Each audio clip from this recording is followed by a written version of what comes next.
Olá pessoal, bem-vindos ao nosso canal. Nós hoje iremos abordar um pouquinho sobre introdução a banco de dados com uma perspectiva de esclarecer algumas terminologias, propostas e quais são as opções de banco de dados no mercado, e também no finalzinho nós iremos trazer um plus, como referências de outros canais e pessoas, que vêm contribuindo aí na comunidade com educação e tecnologia. Como a gente sabe, a expectativa dos nossos usuários, de fato, é poder ter uma interface gráfica para interagir na nossa solução, no sistema desenvolvido e disponibilizado para estes usuários. Mas nós, como desenvolvedores, devemos ter a seguinte percepção: toda aplicação, pessoal, ela é desenvolvida em camadas. E essas camadas, da mais simplista possível, ela é distribuída em camada visual, camada de negócio ou controle e o principal, que é o modelo de dados, onde os nossos dados, as informações estarão armazenadas. Então, pensem de agora em diante que se a gente não tiver um armazenamento adequado dos nossos dados, as nossas interfaces gráficas, disponibilizadas para os clientes, não terão, às vezes, a respectiva finalidade ou o objetivo esperado em uma aplicação. Então, foque como desenvolvedor nesses três aspectos. A visão é imprescindível para os nossos usuários, mas a gente precisa ter um ótimo armazenamento e um armazenamento consistente destes dados. E aí a gente vai esclarecer aqui o que é um banco de dados a partir de agora, para vocês terem essa percepção de interpretação, pessoal, de entendimento aí da proposta em si, Então, basicamente, pessoal, o banco de dados ou base de dados é qualquer forma de armazenar dados que, após processados, geram informações para o usuário. Então, é importante que a gente tenha essa percepção que a finalidade principal de um banco de dados é futuramente gerar informações para um usuário. Então, a gente precisa ter essa percepção. Opa, como é que eu vou gerar ou armazenar esses dados com uma proposta de dar uma melhor informação para o meu usuário? Então, tudo isso traz com viés no que se refere à expectativa de nós, como desenvolvedores, ter essas percepções de negócio.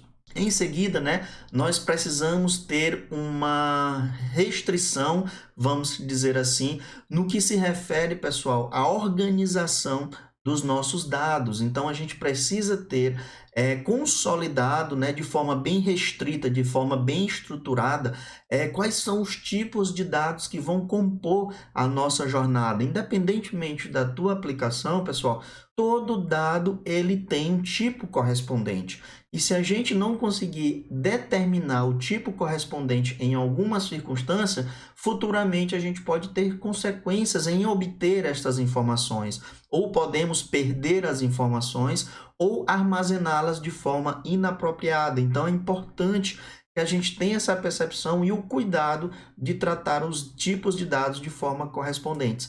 Dentre eles, nós podemos classificar como textos, números inteiros, números decimais, data, hora, valores lógicos, quer dizer verdadeiro ou falso, assim como a jornada de tipos de dados ou tipos de variáveis na linguagem Java, também nos bancos de dados exige essa nossa concepção de tipagem, E aqui a gente traz um conjunto de tipos dentro do teu banco de dados correspondente e quais são os mais usados aí, mais comuns, dependendo do teu contexto aí na utilização do teu sistema. Então, o que a gente quer mostrar aqui para vocês é que, independentemente do banco de dados, a grande maioria dos fornecedores de banco de dados, eles oferecem esses tipos como um padrão. Claro que cada banco tem suas variações, Mas a gente quer trazer aqui uma possível convenção de definição de dados. Depois a gente vai abordar que hoje, a gente tem que ter uma percepção que existem dois modelos de banco de dados, Existe o aspecto dos bancos de dados relacionais e agora o modelo não relacional ou NoSQL, vamos dizer assim, que está relacionado à ausência de estrutura no que se refere aos modelos de dados relacionais. Então, a gente tem que pensar da seguinte maneira que os bancos de dados relacionais, eles são organizados por tabelas e colunas, eles têm os relacionamentos relacionamento entre as tabelas, tá? Que existem um pouquinho mais de recursos avançados. Existe uma linguagem, vejam só, né? No modelo relacional, existe uma linguagem SQL para manipulação desses dados que a gente vai conhecer. E um aspecto muito importante é a compreensão desse acrônimo ACID, que está relacionado à consistência dos dados que estão sendo armazenados em nosso banco de dados. Então, aproveitem, né, e pesquisem um pouquinho mais sobre estas referências. Diferentemente, o NoSQL, né, que quer dizer ausência de estrutura, vamos dizer assim, ele possui diferentes modelos de armazenamento, né? Enquanto que os relacionais eles possuem por tabelas, os NoSQL ele tem diferentes formas de armazenamento que a gente recomenda vocês pesquisarem, né? Quais são os tipos de bancos de dados NoSQL no mercado, né? A estrutura de dados é um pouco mais flexível, né? E, consequentemente, uma alta performance com grande volume de dados mediante ao modelo que você selecionou para a tua aplicação. Então, depois explore um pouquinho mais sobre esses modelos de bancos de dados. O que a gente vai ver também é que os mais conhecidos na concepção dos bancos de dados relacionais, nós temos aqui os grátis e os comerciais, né? Então, os grátis, a gente tem o Postgres, o MySQL, outros bancos de dados, mas esses dois são mais aí compartilhados, né? Mais utilizados nos projetos, tanto acadêmicos quanto projetos profissionais. Esses dois bancos eles são suportados aí na sua utilização. Também, né, no ambiente corporativo, algumas empresas preferem a utilização dos bancos de dados comerciais por uma questão de poder, né, desfrutar de suporte, de segurança, de processamento, né, e manutenção dessas ferramentas. O que a gente tem que avaliar, pessoal, que um banco de dados relacional ele contém uma linguagem de consulta estruturada que a gente denomina como SQL. Assim como o Java, né, uma linguagem de programação, o próprio banco de dados ele possui a sua linguagem, que é a comunicação que nós, desenvolvedores, iremos interagir sobre um determinado banco de dados. Então, através da SQL, pessoal, a gente consegue realizar comandos em um determinado banco de dados.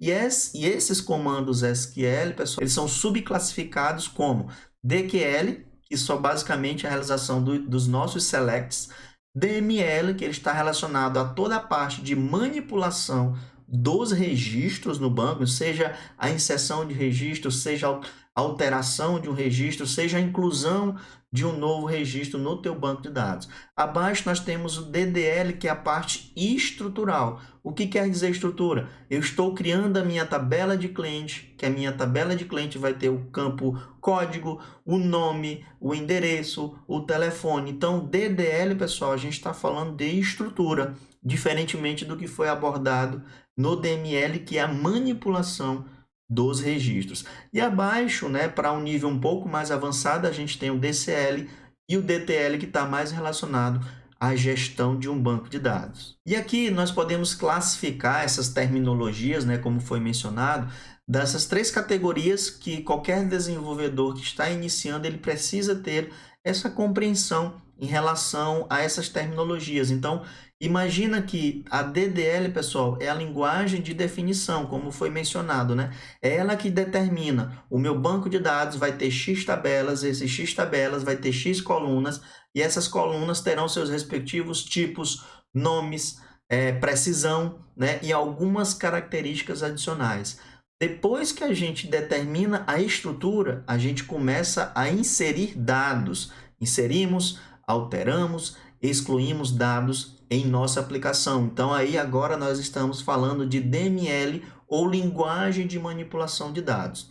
Depois, com a necessidade de obter os dados que a gente já manipulou, né, obviamente, em um banco de dados, a gente usa o DQL, que é os famosos selects, né, para a gente buscar os dados em nossa aplicação. Então, é importante que vocês explorem, que vocês enfatizem um pouquinho mais essas três subcategorias de comandos SQL na programação, né, orientada à manipulação de dados. E aqui nós vamos trazer uma dinâmica para que vocês exercitem, obviamente, né? Com base da nossa proposta, nós temos o diagrama de classe, nós já realizamos o exemplo, né, da criação de uma ordem de serviço na nossa aplicação, já exibimos a respectiva mensagem, mas agora se a gente fosse falar de banco de dados, como é que nós iríamos interpretar, né, ou analisar como seria a estruturação do nosso banco de dados para a aplicação estar pronto app. E essa dinâmica, pessoal, se vocês levarem como uma prática contínua para qualquer projeto que vocês forem realizar, se vocês fizerem constantemente esses 3 questionamentos, vocês vão adquirindo uma capacidade de interpretação de negócio. Então, quais seriam as tabelas do nosso sistema? Quais seriam os campos em cada tabela? Qual o tipo de dado adequado para cada campo, né? Conforme foi ilustrado na imagem.